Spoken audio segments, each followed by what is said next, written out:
सेहत की पाठशाला में आज हम जानने का प्रयास करेंगे सिर दर्द के बारे में, यानी कि माइग्रेन क्या है।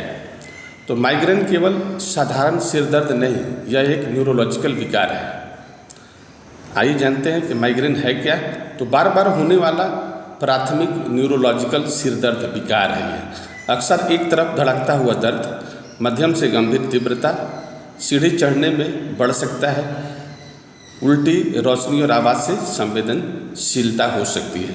क्या याद रखना है कि साइनस सिर दर्द समझे जाने वाले कई मामले वास्तव में माइग्रेन हो सकते हैं। सही निदान जरूरी है। कितना आम और कितना गंभीर है ये, तो विश्व में जो सिर दर्द का जो आंकड़ा है वो लगभग 40% है, यानी कि लगभग 3.1 अरब लोग 2021 के आंकड़ों के अनुसार है ये, इससे वो प्रभावित है। तो माइग्रेन का प्रभाव क्या करता है कि दर्द व कार्य क्षमता को बढ़ाता है, जो सबसे ज़्यादा है। रोशनी, आवाज़, संवेदनशीलता से भी ये होता है। उल्टी और काम, पढ़ाई में बाधा यानी कि ये डालता है। अटैक के ये 4 कारण हैं। अटैक के 4 कारण में पहला कारण है प्रोड्रोम, यानी घंटों दिनों पहले थकान, मूड बदलाव, झमाई, गर्दन जकड़न। दूसरा क्या है ऑरा। ऑरा यानी कि 5 से 60 मिनट चमकती रेखाएं, शून्यपन, बोलने में कठिनाई, ये सब अगर कोई प्रॉब्लम है तो डैट मीन्स की ऑरा है माइग्रेन के रूप में। तीसरा है दर्द चरण, यानी कि 4 से 72 घंटे धड़कता दर्द, मतली, रोशनी, आवाज़ से परेशानी। और चौथा है पोस्टड्रोम, माइग्रेन हैंगओवर होता है, इसमें थकावट, सुस्ती, ध्यान में कमी आती है। ऑरा न होने पर भी माइग्रेन हो सकता है। कई लोगों में सीधे दर्द चरण शुरू होता है। तो ये समझने वाली बात है कि बहुत लोगों में ऑरा न हो लेकिन दर्द चरण हो सकता है। पहचान का क्या कौन सा तरीका है? कम से कम 5 अटैक पहला चरण में, कम से कम 5 अटैक। दूसरा चरण अवधि 4 से 72 घंटे। तीसरा चरण में क्या है कि एक तरफा, यानी कि सर दर्द एक तरफा होगा, यानी कि टन टन आवाज़ करता है। आप तो समझ ही रहे होंगे जिनको होता होगा। साथ ही किसी दूसरी बीमारी से बेहतर व्याख्या न हो, यानी कि निदान डॉक्टर द्वारा इतिहास, परीक्षण और जरूरत पड़ने पर जांच के आधार पर किया जाता है। ट्रिगर कारण नहीं, अटैक की सीमा को पार करने वाले कारक। माइग्रेन ब्रेन का क्या होता है सो देखिए। इसमें क्या होगा? नींद की कमी, तनाव, डिहाइड्रेशन, भोजन छोड़ना, यानी कि लोग सोचते हैं कि भोजन छोड़ करके हम अपना वजन कम करा लेंगे, तो ऐसा नहीं है। हार्मोनल बदलाव, तेज रोशनी, गंध, अल्कोहल, कुछ खाद्य पदार्थ। सबसे उपयोगी तरीका 4 से 8 सप्ताह का हेडेक डायरी जो है वो तारीख, अवधि, लक्षण, नींद, भोजन, दवा और संभावित ट्रिगर लिखें अगर जानना है तो। डॉक्टर या कम्युनिटी के पास कब जाएं?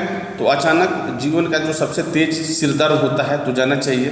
कमजोरी, चेहरा अगर टेढ़ा होने लगे, बोलने में कठिनाई होने लगे, यानी कि स्ट्रोक जैसे कारण लक्षण होते हैं, बुखार, गर्दन अकड़ना, संक्रमण, मेनिंजाइटिस के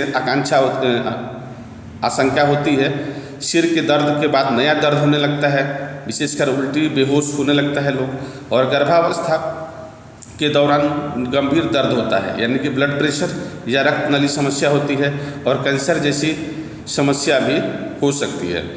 तो क्या हम लोग उपचार करें इसके लिए? तो दवा खुद से शुरू न करें, या दवा जो ले रहे हैं उसको खुद से नहीं बदलें। बार बार अगर अटैक आ रहा है तो उस पर विचार करें। अटैक के साथ डॉक्टर की सलाह लें।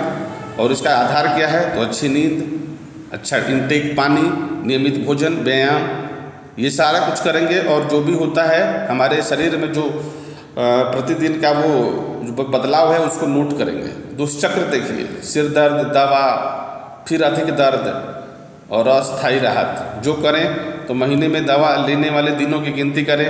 डॉक्टर को सभी OTC और प्रिस्क्रिप्शन दवाओं की जानकारी दें। रोकने, कम करने की योजना चिकित्सीय देखरेख में बनाएं और प्रिवेंटिव उपचार और जीवन शैली पर ध्यान दें।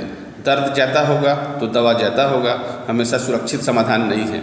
माइग्रेन मैनेजमेंट का 5S मॉडल क्या है? नियमित नींद लीजिए, अच्छा नींद, पर्याप्त पानी लीजिए, समय पर संतुलित भोजन कीजिए, तनाव प्रबंधन कीजिए और डायरी व नियमित दिनचर्या रखिए।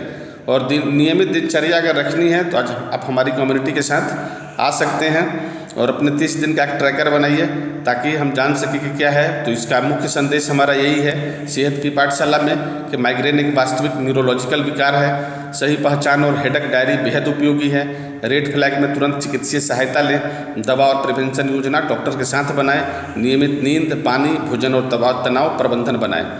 यह प्रस्तुति जन जागरूकता के लिए है। चूँकि माइग्रेन आज एक इंटरनेशनल रोग होते जा रहा है, आए दिन सभी को कुछ न कुछ होता है, तो इससे बचाव ही सबसे अच्छा निदान है। तो एक नियमित जीवन शैली अपनाएं। धन्यवाद।